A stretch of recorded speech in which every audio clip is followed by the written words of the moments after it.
with your confident decisions. Who is that singing? I love all of me. I know the song. I love all of you. Welcome back to ChatGWT. Gaz, Will, Tim answering your questions live on YouTube, LinkedIn, Facebook, Instagram. Yeah? Are we on Instagram? Or X as well. Got the X sign from Will in the background. Should we start off with a question, Will, or is there something you want to say, Gaz, before we start this entourage of... I'm just interested in where you get your presentation style from. Don't know, just came It's to like a that. cheesy, Have I done that before? Yeah, you do it all the time, but it's like a cheesy, 80s DJ, innit? Like it's like the Phoenix Night thing. Yeah. Charlie FM coming in your ears. What does it say? Somebody want to go faster? Scream if you the want to louder go you scream, the faster the ride. That's rave on, isn't it? Yeah. Shabba. Rave on. Will, how are you? Yeah, I'm good, thank you. Yeah? What have you been up to? Playing football. No, I'm working is the answer I was looking for. Hit us with a question, Will. What question have you got for us? So, first and foremost, do you want to know who they're from as well? Or do you want Yeah, we can do now, can't we? Yeah? It's just we didn't want to hear the questions before. Yeah. So right. we wasn't pre-rehearsing the answers. Yeah. Right, okay. So, Should we do them like that? Do you feel like, or do you think we should pre-rehearse, or are we doing it in the moment? No, it's live, isn't it? You'd like... Yeah, exactly. Yeah. That's what I thought the point of it was. Yeah, that's true. Well, I don't Whose know. idea was this? Lee's? Yeah, it was Lee's. Lee's, if you're watching this, hello everyone on Instagram. Lee, if you're watching, this was your idea, and that's why we keep doing it. When it's my idea, we don't do many of them. Brilliant. Go. how do you make sure that your branding/marketing doesn't just sell a product, but actually builds trust and connection with your audience? Who the hell said that? So that's from Kim Willis. Holy shit. Hello, Kim. So what's the question again? You Sorry. asked me the question again. Yeah, I'll go again. How do you make sure that your branding/marketing doesn't just sell a product, but actually builds trust and connection with your audience? I think, me and Gaz always talk about it, and it's, you first have got to understand yourself. You've got to ask yourself the hard questions and get right down to the nitty gritty of it. Your purpose, your vision. I know we're going to be repeating ourselves a lot when we're doing this, but we are really wanting to get this across to people. Understanding yourself, who you are as a business. Because I feel like the marketing's so easy once you do that. Because we always really start off with values and get the core fundamentals right. And if you can get your identity right from that, most of your marketing comes from that. So can you hit with the question again one more time? Yes, one second. It's a good question, that, Kim, to be honest. And you do know the answer, so I don't know why you're asking, but... Well, I think, I'm pretty sure I'm thinking, but I just want to make sure that I am answering the question. So, how do you make sure that your branding/marketing doesn't just sell a product, but actually builds trust and connection with your audience? Yeah, I was just trying to see the context of it. I think you got the key thing is attaching a story, isn't it? Like to the products or the service. That's the brand, and giving people a reason to connect with it. That can be authentic or inauthentic, Again, I guess the people who build the brand will know that, but generally it comes from, like you say, you was asked the questions, but you've got to understand the reason of doing it past the point of selling it. There's that added value attached to it, isn't it? It's like, like take Nike for example.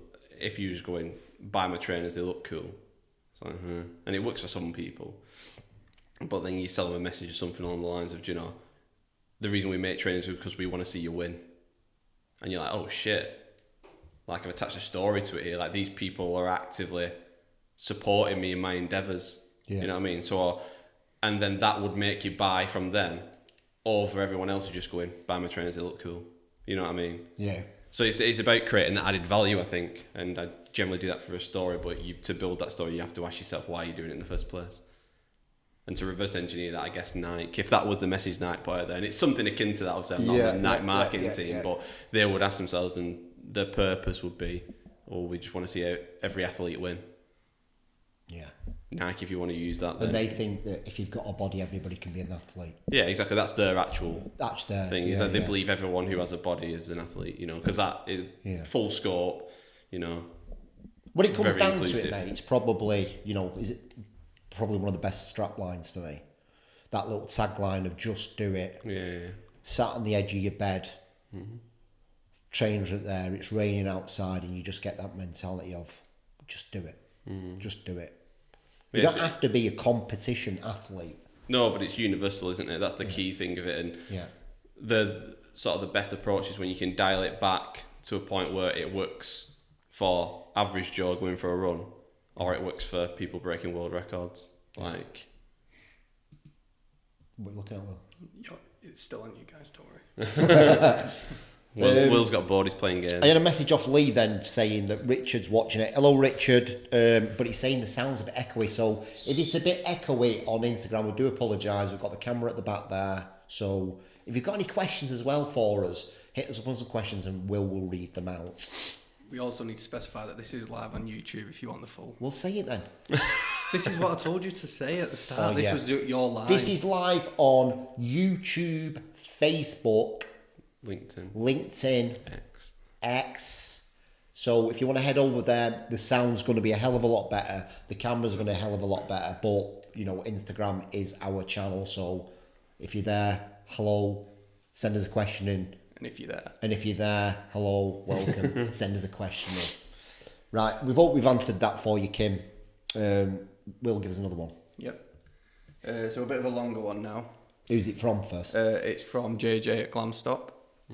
So, how do you prevent/overcome mental block and overwhelm? Running a business is stressful in itself, and now we are also required to be content creators, videographers, think up ideas in the first place. For me, it gets so overwhelming, and I don't know how you guys have the creative energy to keep going every day. Thanks, mate. Appreciate that. I think it's something that Gaz and I have been talking about recently, about letting your head get in the way. And I operate in a really big heart space where I'm coming from an intuition and I just feel it and I kind of do it. Obviously, operating your own business, your head gets in the way. How am I going to do this? How am I going to do that? So I think creating content and stuff like that, you've got to. Gaz calls it the brand gap, where you got your logic side and the intuition side, and you can operate just in that middle place, which I think is an amazing place to operate from. But everybody knows what they do in the business and stuff like that. But you've got to operate in this art base, and if you feel something, just do it. For me, stop letting your head get in your way, because I think it doesn't serve people. I think you get stuck in, I need to get the money in, I need to do this, and you miss your brand by doing it. I think for me, like, on the productive side of it, of like being creative and trying to bring ideas to life, like one thing that I realised in how I do things was sometimes, and this happens again, like what JJ was saying, is when you're stressing, you put in like deadlines on stuff and you have a certain amount of time, is you don't want to waste time. But when you think you're not wasting time, is what you're doing is you're not allowing ideas to flourish. And you've got to be all right with giving stuff time to develop. Do you know, like, I always get this when I'm doing stuff. It's like, I'm like, oh no, like this isn't going to work, but I've not given it the time to work. You know, so you sort of kill it before it's had a chance. And what I find is generally, you know, the process is, well, this idea is not working, I'm going to stop that and I'm going to do this one instead. You generally end up at the same place. You're just allowing yourself to play out in your mind. You're just finding an avenue that at the time you think you're more comfortable with. My advice would be just put the stuff down and then just give it time to breathe, you know, and let it get to that place naturally, you know. Be all right with it being shit at first, because everything's shit at first, you know what I mean? Very rarely do you come up with an idea that's a banger and you're like, yeah, okay, cool, done, see you later. Like, put it down. It might seem shit at first, but then the more thought you apply to it, you know, it's almost like you're in this one space, and it might not be an original idea that ends up at the end. It might be 10 different ones, but stay on that one course rather than trying to have 10 perfect courses. Have one course that's super messy, but just gets you to an end goal. Yeah. And be all right with it being a bit all over the place. I think that's the thing, mate. And people aren't all right with it being all over the place. They're not all right with it being messy. They're not all right with it being, you know what I mean? I want it to be perfect. And I'm like, don't go to that place. Your head's getting in the way there. Just like feel it, and whatever the concept. It could be you in your car. Just like get your phone out and just talk to the camera and put it on and be all right with it. And, you know, it's... Yeah. That's the thing. I think doing's more powerful than not doing, you know. And in that sense is... Like say, it's easy to say, oh, just give yourself the time, but let's say if you're committed and you go, right, okay, I need a piece of content going out that day, I've got half an hour because I've pissed around or whatever it is and I've not got anything done, and this has happened. It's like, if you've got half an hour to do some content, you are better putting out a rushed half an hour piece of content, depending on where you are in the world, but I imagine, you know, at a lower level where you are, tight for time, you know, and you are having to balance everything yourself because you are at that growing stage, you know, you'd be better putting out a quick half an hour piece of content so something's going out, and even if the only takeaway from it is, look how shit that was, you know, you learn how to get better, you know, and then you can look back at it in 12, because no matter what you do, even if you sit there for a week and it takes you a week to do a video, in 5 years time, well, not even that, in a year's time, 2 years time, 3 years time, you're still gonna look back and go, fucking hell, shit's that, because you're not getting any reps in it, you know. I think the secret is just to get the reps in. Keep doing it, keep doing it, keep doing it, and be all right with looking back at it in 12 months and go, okay, shit, that was, you know. And we do it now, don't we? I look back at my university work now and I go, who did that? You know, but it was just the best I could do at the time. It's part of the journey. Yeah, of course it is. Yeah, I think so. So yeah. Yeah, the perfect thing, like, you know, just people just getting in their heads. For me, it's like, I just wish I could help them just get out their heads and just get into that flow state of whatever that is. But obviously people have got their own insecurities. They've got, like, you know, judgment issues of, like, what's that person going to think of me if I fuck up and all this thing. It's just not a good place to operate from, especially when you've got, you know, run your own business, you're on your own, like JJ. It's okay, I'm going to give me rent, you know, got a bit of staff, all these things, and you just, last thing you want to do is a fucking piece of content. No, but it's then, and again, this is easier said than done, but it's looking at what you're doing, like, on a grander scale than what you're doing, simply what you're doing, if that makes sense. The vision does. Yeah, the vision, yeah, because, you know, all of that piece of content at the minute, it's going to cost me time, it's not going to make me any money, like, no one's going to walk in and when I finish that video, give me whatever it is that I want for it there and then. It's like brushing your teeth, isn't it? You know, if you brush your teeth twice a day, for a couple of minutes, and your teeth are cool. If you stop brushing your teeth, you know, and it's only that little bit of effort, but you stop brushing your teeth. You just do it once a week. Yeah, exactly. Yeah.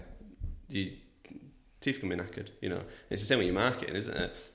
Making a consistent effort into it, it pays back, and it's hard to attach a pound note figure to it. Yeah. Unless you've got your systems like fucking super slick. Yeah. But again, generally, you know, if you're a one-man band or a small business, that's not going to be the case. No. You're just trying to plug holes most of the time. Yeah. You're not going to really be able to attach a pound note value to the stuff you're producing realistically. Yeah, that's the tough nugget in people's heads, isn't it? To get over that it's towards brand reputation and awareness, not obviously going to pay the bills. Yeah, but you'll know the difference. You'll know the difference in your business if you're constantly producing marketing content, whatever it is, twice, 2, 3, 4 times a week, you know. Based against when you're not doing it at all. Yeah. Because ultimately, the figure at the end of the day that goes in your bank account will change, you know, so you can monitor it. But I think going back to what I was originally saying is, you know, you just got to look at the end goal of it and not be like, oh, well, if I've got 40 hours this week to spend doing this and I can make this much money in that. It's like, yeah, cool. You've got to look almost third dimensionally and be like, yeah, but what's the growth I can achieve past singularly me doing it? Where do I want to go? How do I get there? And base it around that. Yeah. And be all right with, you know, sacrificing a bit of time and energy to go. Yeah, I think a big one is like maybe, you know, if you are struggling, is almost, you know, we're always banging on about getting processes in place and getting, you know, we put it together from the root the other day, is like a Monday to Friday strategy. You you know, maybe you need to figure out what you're posting, like Motivation Mondays, Testimony on Tuesday, Work Wednesdays, Thought Thursdays, and Fun Fridays. Put that down, and then maybe on a Monday, you know, do something for each of them things. Maybe the process is, you know, it's like we're doing this video now, it will go on YouTube, Will put it in Opus Clip, produce 10 clips from it. It's only us three sitting down for half an hour that's created all that content. So you can be a little, you know, in your phone, fill something in your phone, just go for it, put it in Opus Clip AI, and it can produce loads of clips for you. You can, you know, make the process a lot easier for you. Yeah. If you batched it and just had got yourself a process. Right? Give us another one. Next one's quite a good one. What's the most powerful... Give us the name first, or else we'll ask after, and then I keep forgetting. I keep forgetting the question, yeah. Yeah, so tell us Sue the Mace. person first. Sue Mace. Oh, Sue. Hi, Sue. What's the most powerful story you've ever helped a brand tell, and what made it unforgettable? I'm going to go... Shall I go first? Have you got one yet? There's a few, isn't there? I'll see where you go first then, because Right. you reacted straight away. Yeah. I think for me it was probably our Chris Fisher, the blind wood turner. Motherfucker, that's the one I was going to go to. That's the one I jumped to as well. I mean, it resonates both for Gaz and I, just for the fact of... Isn't it funny that we both went to that one? I think it's just the fact of when we did the logo, mate, and we put it in the thing, and, you know, we always tell the story, well, this is what a brand's all about. You can't see his fucking logo. You can't see his visual identity, but You can feel it. can feel it. And for us helping him do that, and then him, you know, upping his YouTube game and getting invited down to thing, and I think it's probably a both our top one, isn't it? I think there's been so many, but I think that one its own. Yeah, I think that for us that's probably because it shows the power of branding, and it acts as a really good display of, like, it's not purely just a logo, and that's the thing we always sort of try and hammer home to people. Because when around the time we did that project, me, myself, Will, and Joe went down to when he was still here. Shout out Joe Fulton. Right, Joe. When Joe was still here, we went down to Pendleton, was it, Will? I believe, one of the colleges, and it's Joe's old college anyways, to give a talk on branding or whatever it was. And I'd just done that project, and it gave me the idea to put like a way of communicating what branding is across to the students at the time. And I just put a blank black slide up, and I was like, what do you think of that brand? And they were like, you know, and then I did something else at the side, I can't remember what it was, you know, or I just did some text on the next page, you know, and I was like, so okay, what do you feel about that brand? They was like, well, they didn't get the thing because they were looking for something visual, but then I was like, they felt something from the, you know, and explain the feeling of the words behind it, and it was really like a powerful tool to understand, you know, that like a brand is so much more than just a logo, you know, and like, because that's the thing, isn't it? You know what I love about it, mate? It's that one of, you know, Obi-Wan Kenobi. It's like, what is it? What does he say? Like, don't trust your eyes; they can deceive you. They deceive. Yeah. And it's that for me, that feeling. You know, obviously we did a sort of tangible, tactile, like, yeah, that you could feel. Yeah, and and obviously he got really emotional with it and stuff, didn't he? Well, that's the thing, is it seems ridiculous when you hear it, because if you think on that sort of route one thing, thinking of it, going, oh, you got a blind client in like a visual discipline, because that's the perception of it, right? Yeah. It's like, but it's not purely a visual discipline. That's the difference. So yeah, I think that was. Yeah. The one that sprung to my mind. Because it's so hard, isn't it, to explain branding, but I think within that story, I think really explains it really well. Well, people get it more, don't they? Yeah. Because you put yourself in the shoes of don't Chris, trust your eyes, and you go, deceive you. Fucking love that. Yeah, if you deprive yourself of that sense, like, then Joe, how does that person identify with brands? You know, language, yeah. stories that are being told. You know, that's jingles. Yeah, jingles, audio logos. Yeah. All that sort of stuff. Like that's the thing. Is like it's almost like it's that sensory deprivation. If you take something away, like, and that's probably a good checklist to go through, isn't it? And go, what's the brand? Yeah. You know, if you think like Coca-Cola, for example, you could taste Coca-Cola and it's Coca-Cola. You know, you could hear. You know, especially the Christmas one. Holidays are coming, right? You know, it's Coca-Cola. Holidays are coming. You know, you see the logo. Obviously, is the most yeah. recognisable. Yeah. But it hits on everyone.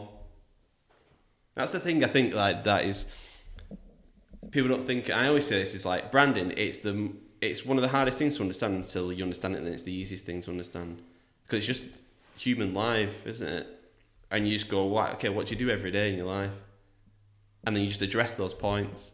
You know, you look back at it and you go, "Right, who's essentially very broadly who's the audience?" Right, okay, it's human beings. Right, okay, what's the whole thing we all have in common? Well, generally, we can touch, taste, smell, all the rest of it.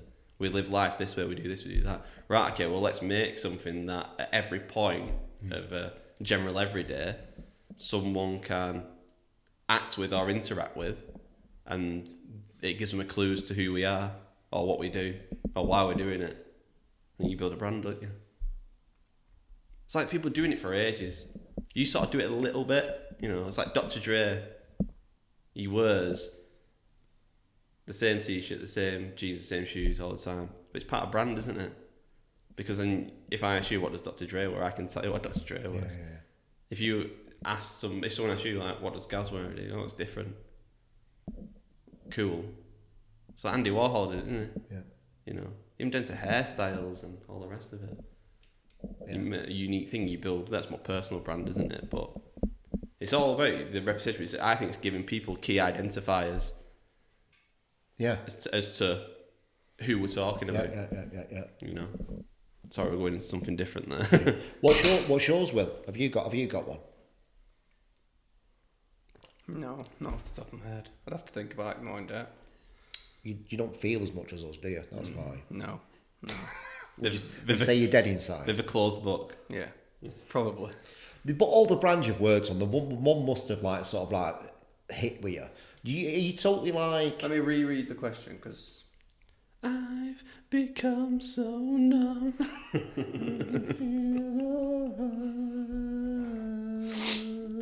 it's so difficult, but Do you allow yourself to connect with these brands? I think one of the. I mean, to be fair, you did get the keys to your new house the other day. I'm sorry I'm going live with this, Will.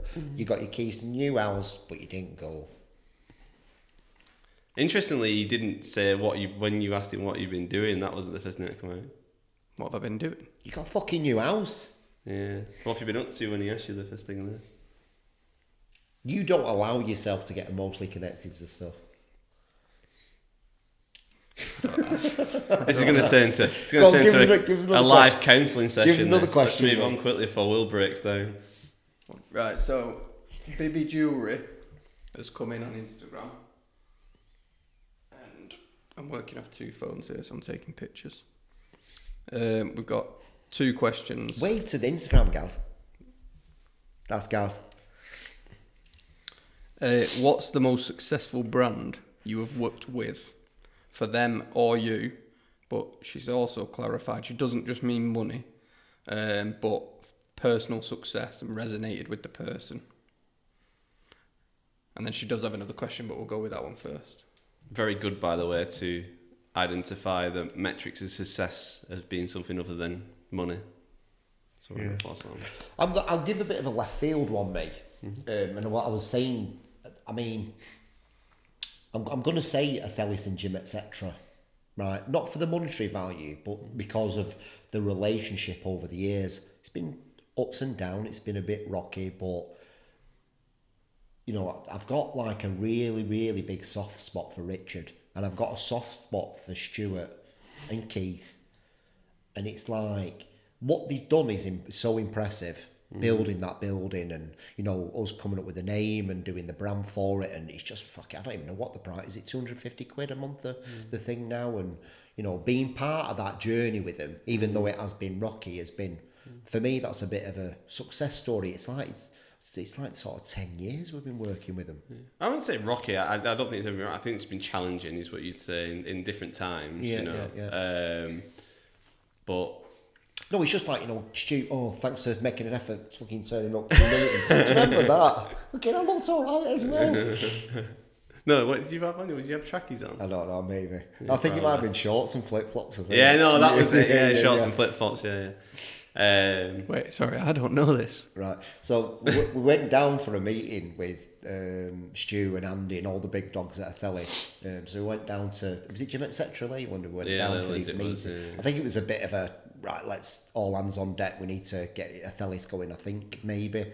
Yeah.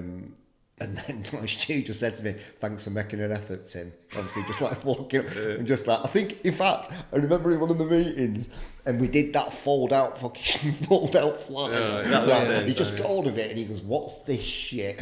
No, he said, I did this. Funny.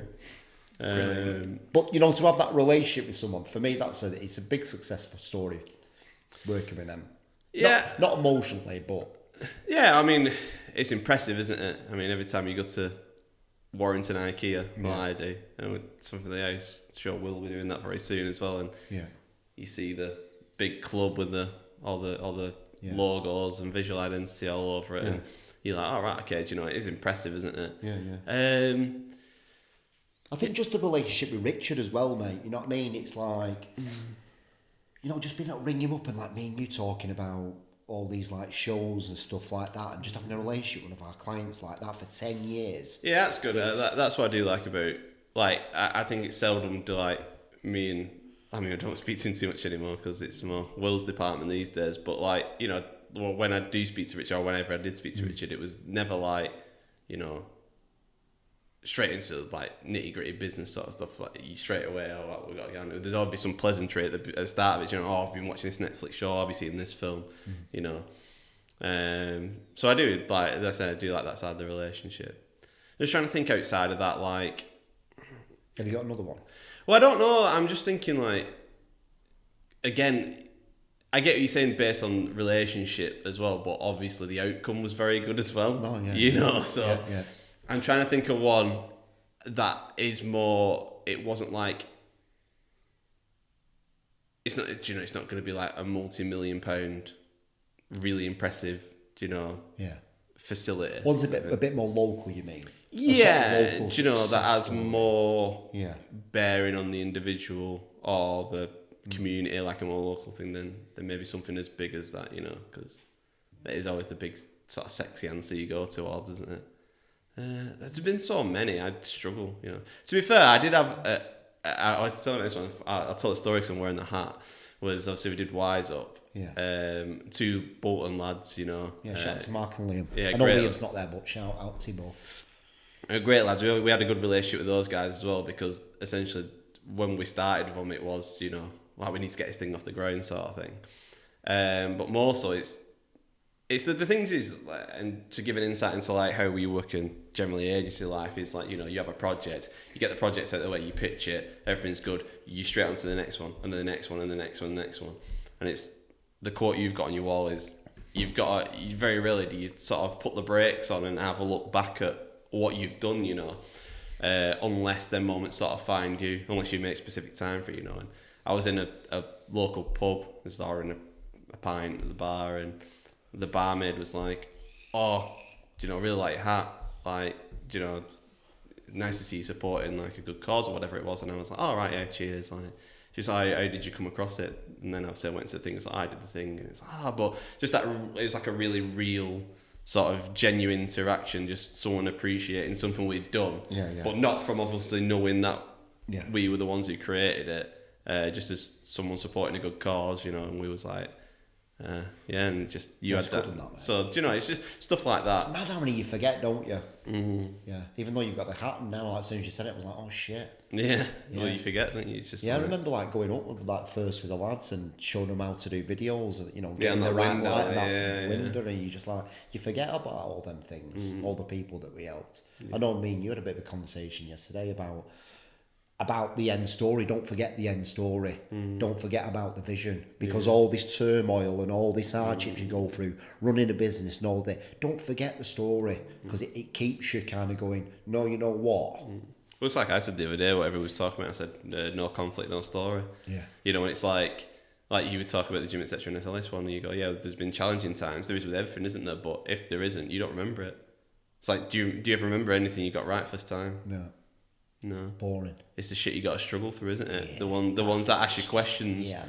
The ones that put a challenge in front of you and you go, fucking hell. Yeah. And you go, oh my God. You know, and I like that, me, because when you come out of it, you've always got a story to tell, haven't you?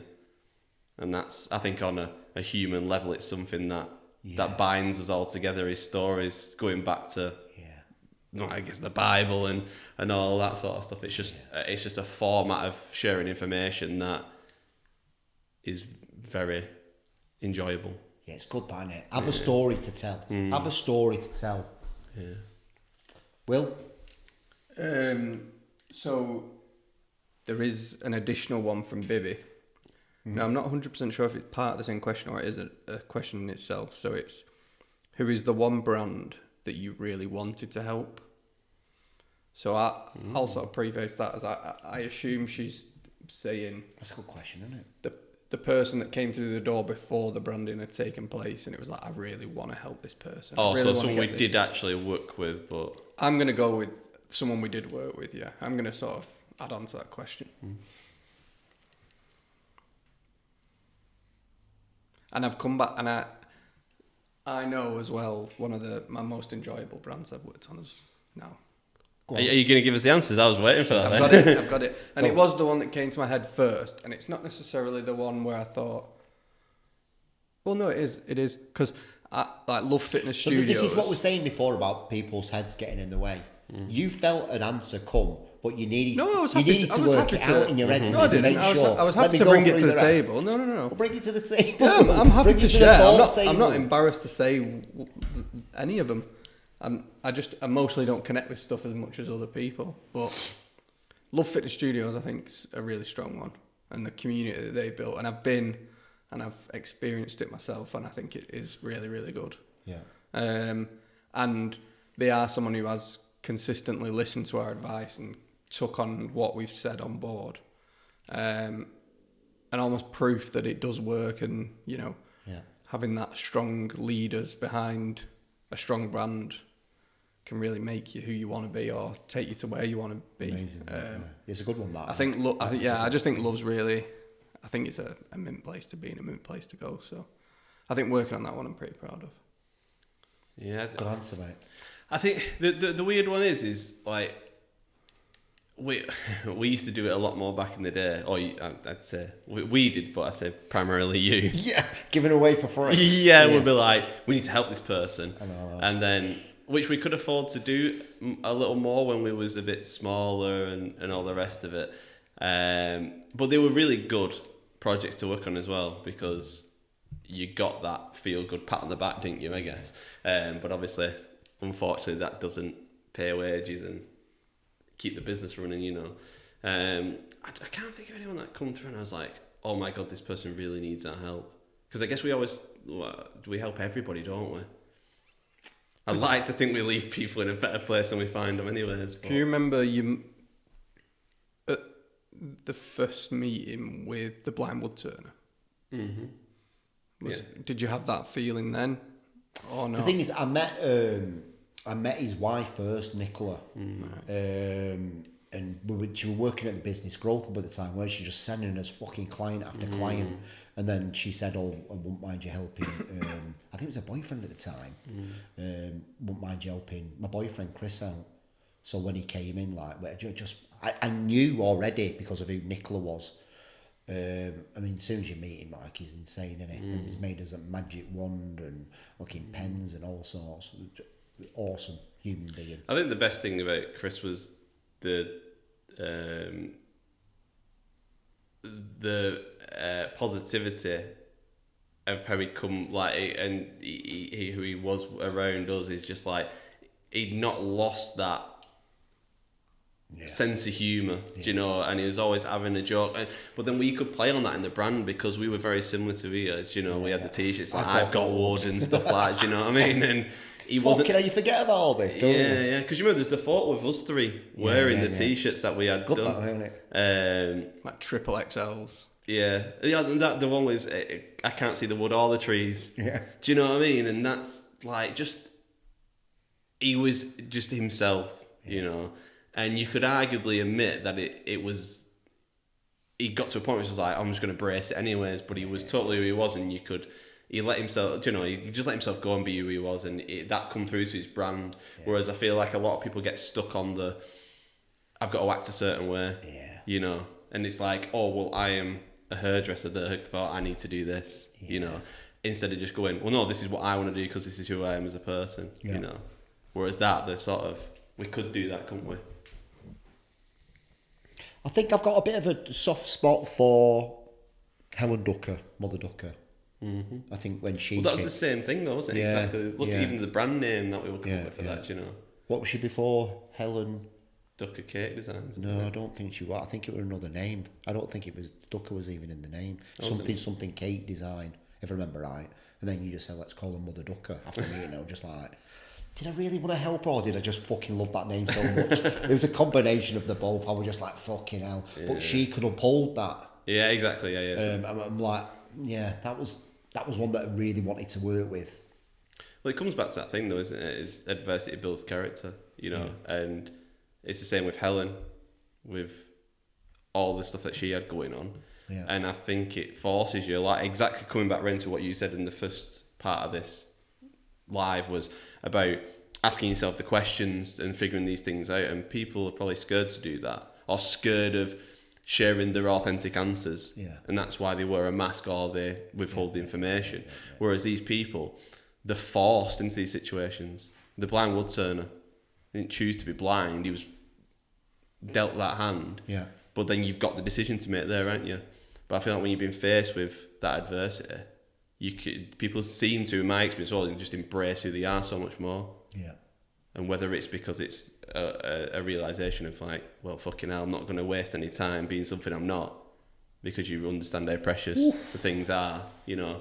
Yeah.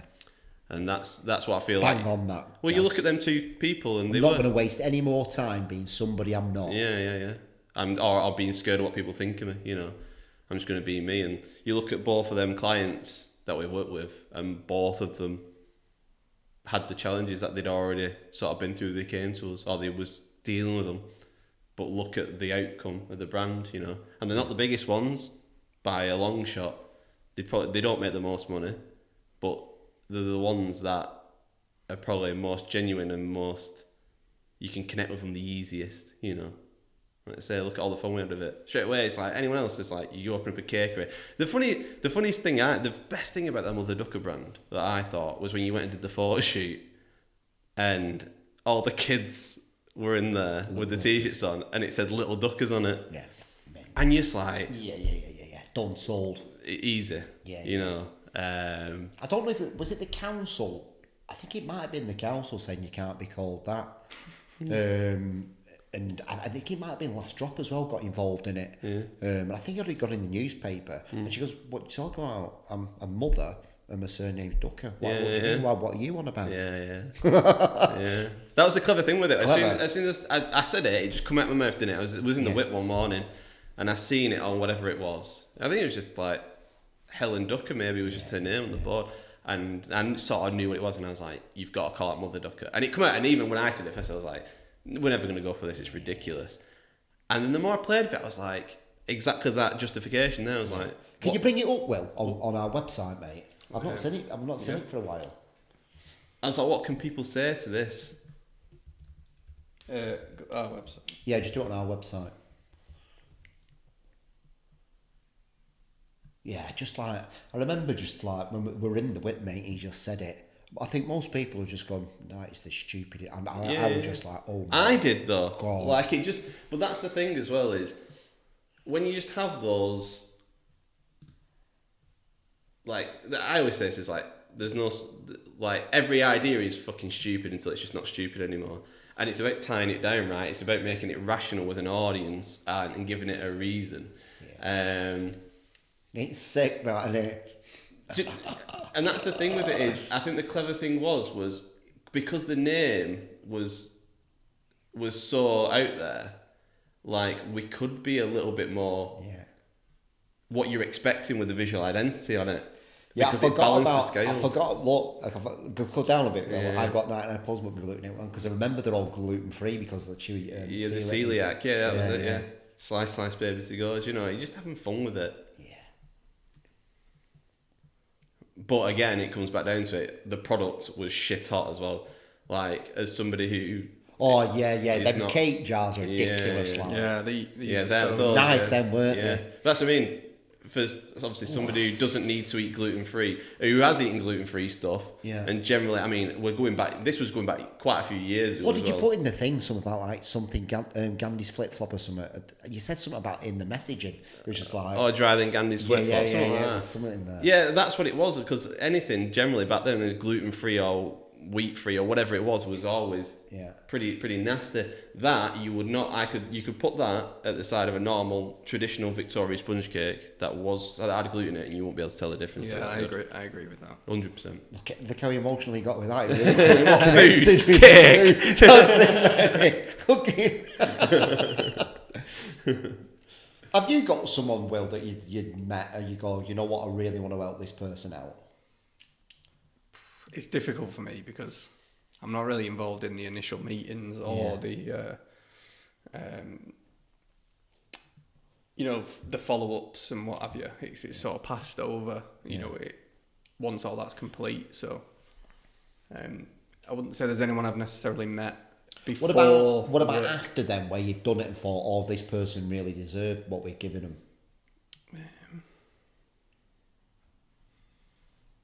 Putting me on the spot. You think about it. I've got your blue colour profile, right? I understand you need time. Stop trying to bring red into his life, Tim. Yeah, I think, you know, what you said before, Gaz, about the mask situation and stuff. I think what we do really well is help people take off the masks, that they've put on. I think people on their own struggle to take the mask off and be authentic. Right? You know, that's what we do well, is understand that person so it makes them believe themselves, so obviously they can experience life to the fullest. Give us another question, Will. Another one from Bibby. He's getting the money's worth. Do you have... So these are coming through on Instagram Live, these questions. And I'm going to ask them before they disappear, you see. Do you have any predetermined ones left? Yes. Oh, okay. Do you have to like the person to make the brand work? Yes. Yeah. Well, yeah. I think, you've got to be able to work with a person, haven't you? And generally, if we think we're not... It's more about being the right people for them, because we have a very unique way of delivering what we deliver, right? And it's quite unconventional as to what you find in the industry generally as a whole. So yeah, if we know people are looking for maybe a more traditional route where they're, I guess,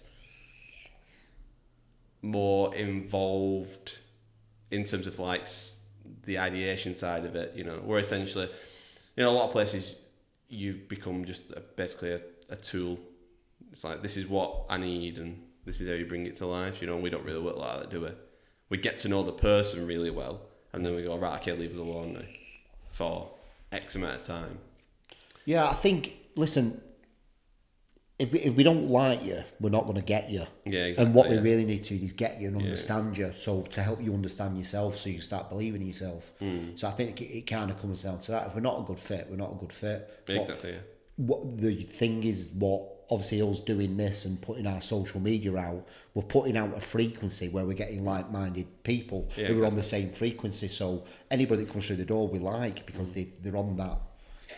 Yeah, there are it's not like we're super selective in some respects, because I think generally we do get on with a lot of people, but there are certainly certain people that, you know, are looking for a specific approach or way of doing it, and generally if we don't match that, then we don't. We can't work with them, or we think they're probably better suited with working with somebody else, you know, in terms of expectations more than the personality. I don't think there's been many people that walk through the door that I can remember and gone, that guy's a dick, we're not working with him. Oh, yeah, you know, realistically. I think it's more a process thing, isn't it? Of going, listen, what you're looking for is more this. Yeah. And that's not really our wheelhouse. You know, we can deliver this for you, but you are probably better going here. Yeah. Maybe looking here and even recommending people, you know, to be like, you're probably better off going sorting this out first or doing this instead. Yeah. Yeah. Is the word like right? We need to like that person. I think you just need to, like, that's what I mean. I think you just need to be able to work with the person, you know. And understand them. Yeah, well, it's a 50-50 relationship, isn't it? You know what I mean? I think it maybe comes down to the moral compass and kind of going, is this person we're about to do has got a good moral compass? And does it match our moral compass as well? Yeah, because like you say, I think, you know, we understand the person, but I think that's what guides us with the creative that we make, you know. Because although obviously it does need to hit this and this, like you say, if what we build is too far removed from that person where they can't uphold it, then it's never going to work, you know. So that's why we have to understand the person, you know.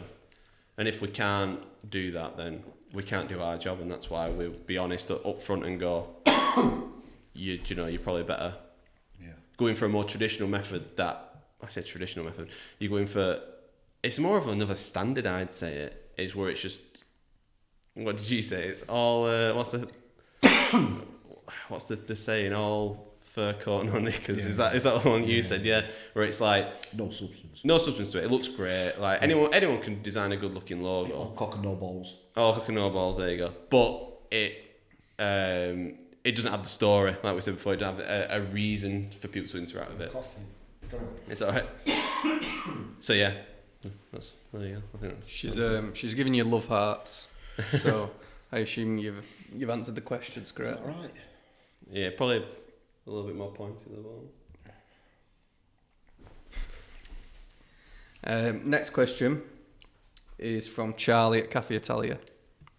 So it says, what is the biggest challenge currently that is a blocker to small businesses building their brand? I think the clients that we work with who are constantly complaining, Charlie. Only joking.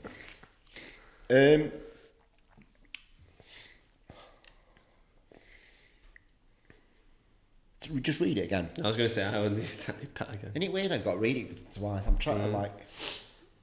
What is the biggest challenge currently that is a blocker to small businesses building their brand? I think I've said it before and I'll say it again. I think people just instantly like work from the headspace and don't get into this feeling. I think they're constantly thinking they're not doing it right, imposter syndrome, you get in your own head, then what you end up doing is looking at other people's social media profiles, copying parts of it, and you become the parts of nothing. Is that the right word? Parts of... It's some of... Yeah. There is a clever term. Yeah. I think it is that for me. I think I see it too many times in my consultations. People's... They just think too much. And it doesn't serve you any purpose thinking too much. You don't listen. Think for your business, feel for your brand. That's what I say. If you want to build a brand, you've got to feel. Yeah, I mean, like Gaz says, if you can operate in that, we call it the brand gap in between your business and your brand. There's a space in the middle, and if you can achieve that, I like to go more into the intuitive. Where after this conversation, I'll forget everything that we've just said. But you need to get to that. Yeah, I think it is that you got to understand the problem you're trying to solve, right? Otherwise, it's pointless doing it. You're just doing stuff for doing sake. But then I think the way in which you solve the problem has to be unique. Unique's a subjective term, because realistically, what you're doing, someone else is doing it, but they're just doing it slightly differently in their way. And I think that's the difference is, when you want to solve a problem, then don't look at how everyone else is solving the problem.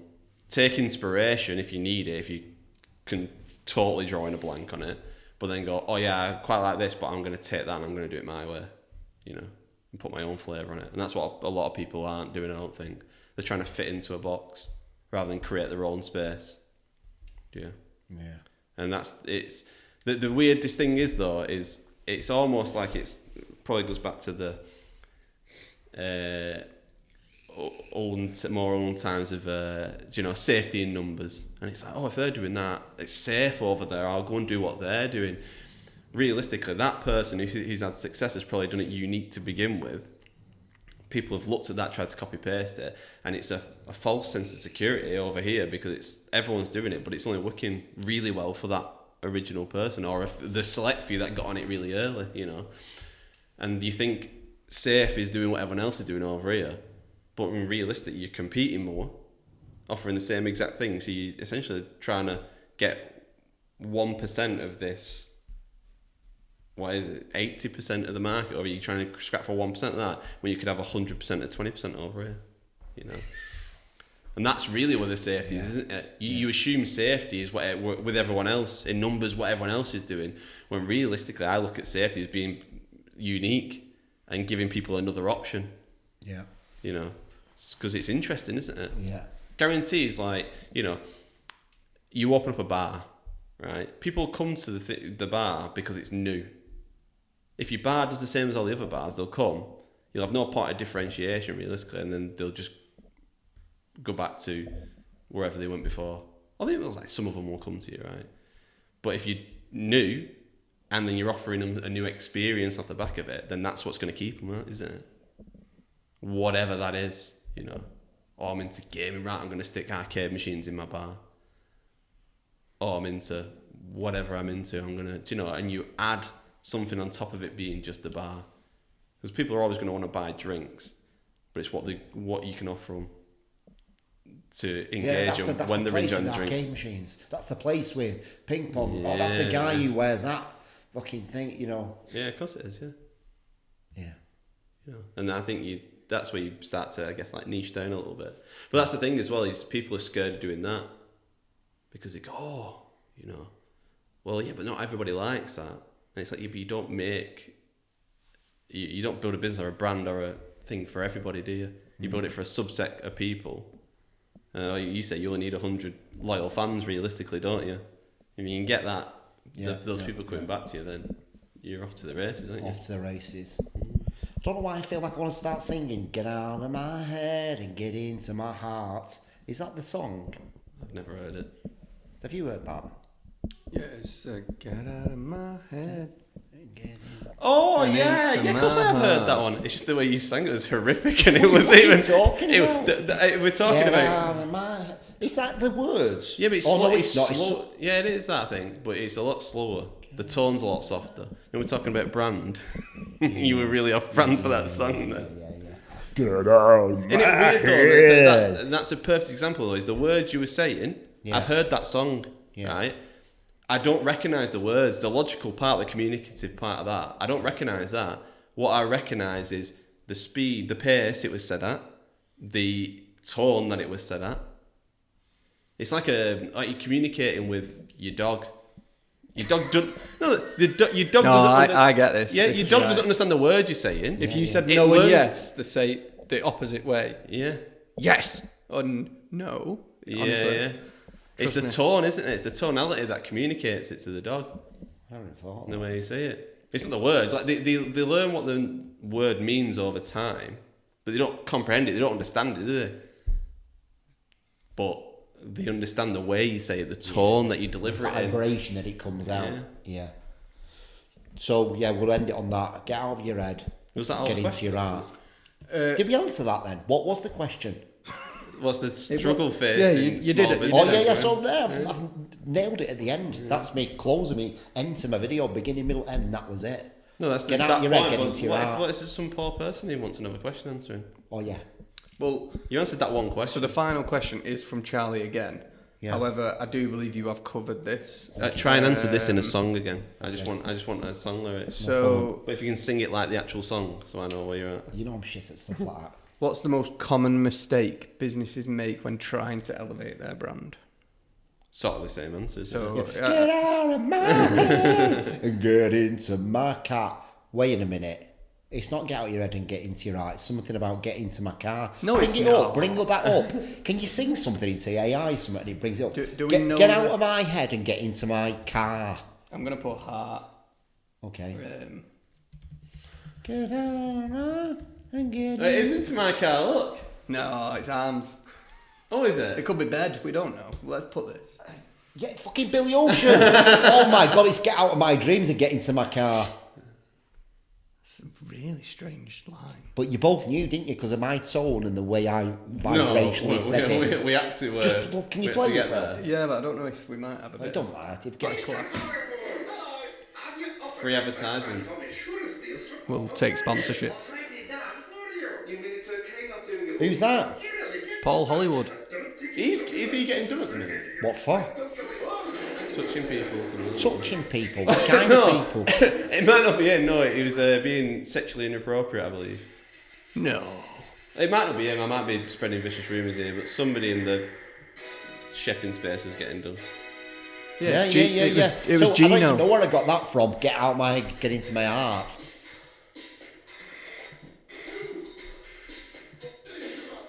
Yeah. Right, skip it just in case we get done. Did we get done? No. You're the producer, you should know. Nah, we won't get done. It's a certain amount of time, isn't it? Yeah. I think. No, yes, it is. Get into my car. Have you realised how similar the background tune is to like Ghostbusters as well? Was it not Billy Ocean who sang the Ghostbusters tune? Maybe. I mean, Who sang the Ghostbusters tune? the tune in the background was very similar. I just noticed that. Maybe he did it the same day. Was it Billy Ocean though? That's what I'm thinking. Ghostbusters theme Theme. tune.